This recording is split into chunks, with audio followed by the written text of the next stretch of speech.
Hi guys, and welcome back to another episode from the Mechanical Timepiece. My name is Rob. It's the first time here. Thanks very much for joining us and clicking that like. Today we're going to be looking at another full watch review. Today is the turn of this, which is the Lobinni Interlaken 1888, one with the micro rotor Hangzhou movement in the back of it. Really interesting, very pretty little dress watch for the money. This one cost me £150. I did have to pay UK customs on this one, so it actually ended up costing me close to 190.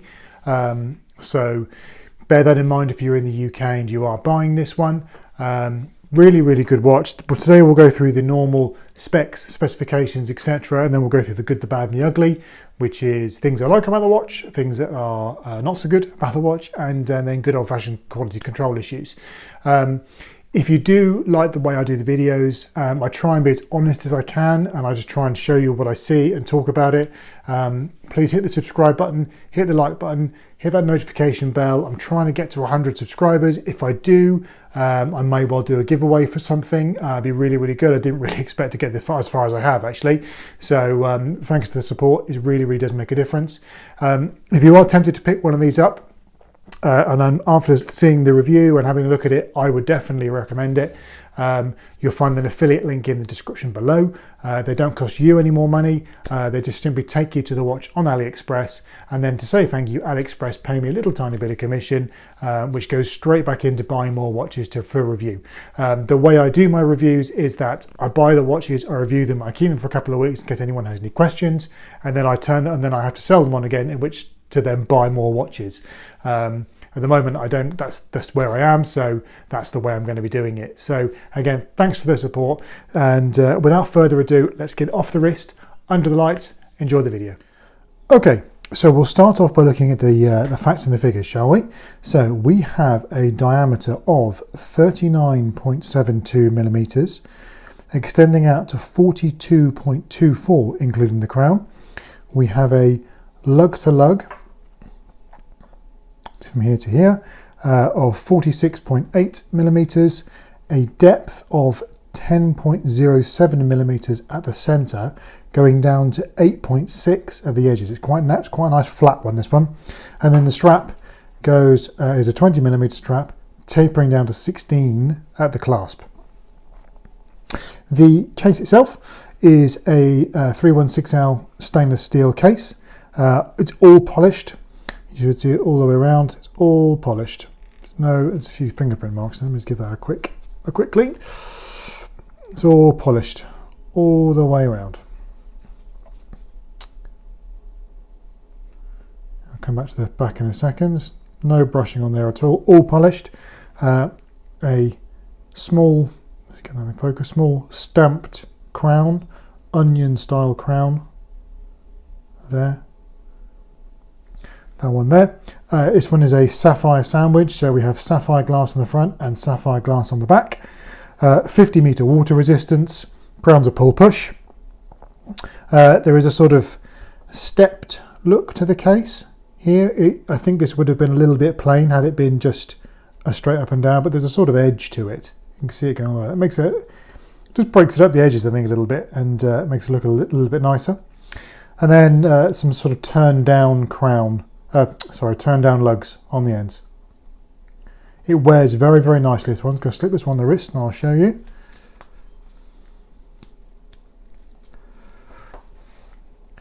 So that's there. It's on my 7-inch wrist. It's not done up properly, but it's a lovely little dress watch, this one. Okay, so what I'm going to do now very quickly is I'm going to take this strap off, so that we can get a better look at everything else. Quick release pins on the strap. I'm going to give it a quick clean just to get any fingerprints off of it. Okay, so the dial is a sort of off-white dial. It looks a sort of like a pearlescent finish almost. It's almost sort of like a champagne coloured finish to it. Very nice looking. Applied numerals all the way around. All apart from 3 where the date window is squared, unframed date window just with a dot. Printed minute track around the edge, and then we have a recessed second hand running just down there between sort of 7:30, 8 o'clock, with a printed second track round it, looking nice and plain, but nice and simple and quite classy. So we have some nice simple hands here. I'm not quite sure what you would call those hands in terms of a style, but they're hollow in the centre and nice and slender. The second hand is the same shape, but is a solid finish.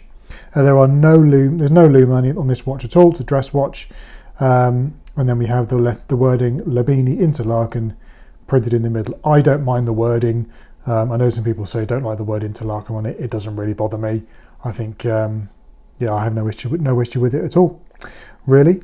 Now let's turn this over and see the real heart of this one moving away. I'm going to give it another clean just to make sure that glass is nice and clean. As I've said, sapphire sandwich on this one. Just going to get in there as close as I can without too much reflection. So we have what we have here is a Hangzhou micro rotor movement. I'll try and get the best light I can on that one. So you have the rotor dial, the rotor up here instead of the whole thing. It gives it a nice look. We have a sort of a decorated finished rotor there. Looks very nice. So I'm just trying to get it without too much reflection from the light above it. That's not too bad just there actually. You see that beating away on the side. And then we have some printed text on there. It's a Hangzhou caliber 5000A 30 joule movement running at 28,800 BPM. And it's running about 6 seconds fast, this one. So it's running pretty good. Yes, as I say, it's a 28,800, it's a 4 hertz movement. It's hand winding, but it's non-hacking. It's not a hacking movement, this one.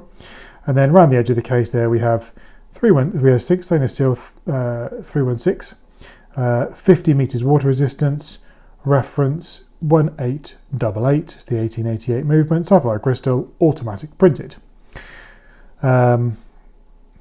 I think the dial on the movement view on the back really makes this watch what it is. It's a little hidden feature. You'd never see it was on the wrist, but as an owner, you know it's there. And for me, it really does make a big difference. Really does make a big difference. I'm going to put that down for 1 second. Now, where did I put that strap? There it is. Now, the strap.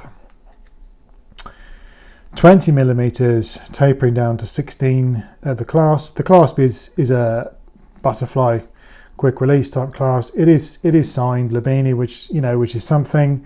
The strap itself is rubbish. It's cheap, it's plasticky, it's squeaky, it's uncomfortable, and quite frankly, it really lets this watch down.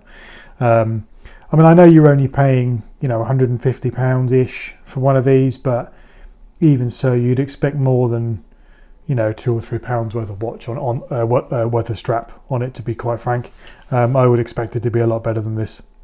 It's a bit of a disappointment. I've got another couple of straps on order for this one. It's worth noting that during my buying experience of this particular watch, I got stung by UK customs for it. So this watch ended up costing me £190. It's still I think okay for the money. I think 190 is still okay. Now I've got it. I'm not disappointed with it for that, because this one's probably going to be a keeper for me as a dress watch. I think it's lovely, but bear that in mind if you do buy one. £190 for a watch that you then have to immediately swap the strap out on is a little bit disappointing. So let's talk about the final three aspects. There's good, bad, and ugly. So good. Let's talk about the good thing. This is a lovely, well-made watch. It's beautifully finished. It's lovely polishing on it. I can see no issues with the finishing on it. It looks lovely. It wears really, really well. Disappears under a cuff. It's a nice classic finish, and it feels a lot more expensive than it is. £150 for one of these, and it feels a lot more. It feels like it's just cost you a lot more money. I've shown this to a couple of my friends who wear sort of Omegas and Rolexes and things, and they've gone, do you know what, that's a lovely watch, isn't it? It's a really nice thing. So that's the good parts of this watch. I would highly recommend this one. Bad, the strap. So bad are the things are the things about the watch that I just don't like. They're just design features. They're not necessarily a fault or something that's physically broken or wrong. It's just, I just don't like them. This strap is just rubbish. Get rid of that.